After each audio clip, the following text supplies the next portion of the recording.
आपण पाहतो की सध्या करमाळा जिल्हा परिषद जे आहे ते 6 जागा व पंचायत समितीच्या 12 गणांसाठी ही निवडणूक होते. आता सध्या आपण करमाळा तालुक्यातील केडगाव या गावामध्ये आहोत. या ठिकाणी आपण पाहू शकतो की या गावातील ग्रामस्थांनी केडगावला या रस्ता खराब असल्यामुळं मतदानावरती बहिष्काराचा इशारा दिला होता. परंतु आपण सध्या या मतदान केंद्रावरती आलेलं या ठिकाणी पाहायला मिळतो. सध्या आपण या केडगाव येथील मतदान केंद्रावरती आल्यानंतर या ठिकाणी जो आहे तो मतदारांचा शुकशुकाट असल्याचं चित्र या ठिकाणी आपल्याला पाहायला मिळते. यामध्ये जे आहे ते जवळपास या केडगावच्या दोन्ही बूथवरती जवळपास 2061 इतकं मतदान जे आहे ते आहे. आता सध्या आपण पाहू शकतो की 3:30 वाजलेले आहेत. 3:30 वाजता या दोन्ही बूथवरती फक्त 34 मतदान झालेले आहे.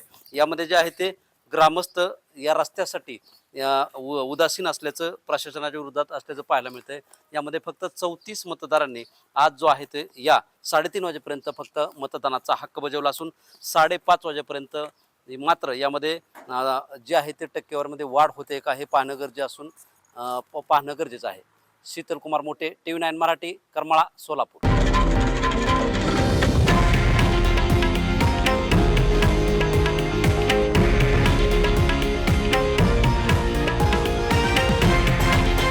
हे आहे देशातील नंबर 1 न्यूज नेटवर्क आणि आपण पाहत आहात TV9 मराठी, एकमेव.